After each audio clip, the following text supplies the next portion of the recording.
फवारणी तुमची केली ना, हा परत जरी त्यांना नाशिक मारलं तरी काय अडचण त्याची? काही अडचण येत नाही.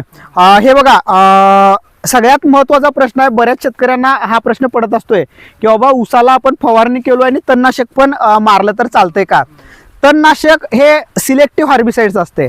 म्हणजे उसामध्ये आपण तणनाशक काय मारतोय, विडमार, सेनकॉर किंवा म्हणजे मेट्रीबेन्झिन, त्यामध्ये तुमच्या इकडे काय वेगवेगळ्या कंपनीचे येत असतील, टुफोर्डी आणि मेट्री किंवा तमर किंवा ह्या बऱ्याच गोष्टी आपण वापरत असतोय.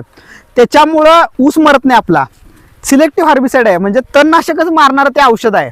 आणि जे टॉनिक आपण फवारणी करतोय किंवा हार्मोन फवारणी करतोय किंवा कुठलंही जे औषध आपण उसाला फवारणी करतोय ते उसामध्ये जातं आणि ते सिस्टमिक काम करत असतं. त्यामुळे त्याचा काय संबंध नाही आहे. म्हणजे तुम्ही एकाच दिवशी सकाळी तणनाशक पण मारला आणि संध्याकाळी फवारणीचं औषध मारलाय तर तणनाशक तुमचं तण जायचंच काम करणार आणि टॉनिक तुमचं ऊस हे करायचं. पण अजून एक फायदा काय होईल माहिती आहे काय?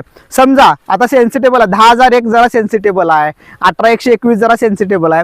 ही जर का पिकांच्या मुळं तणनाशकमुळे जर का ही पिकं जरा नरम झाली, सॉफ्ट झाली, तर ह्या फवारणीमुळे उलट ते तजेलदार होतात आणि जरा म्हणजे त्यांची ताकद त्यांना चांगली परत मिळून जाते. त्यामुळे ते केलेलं काहीच अडचण नाही आपल्याला.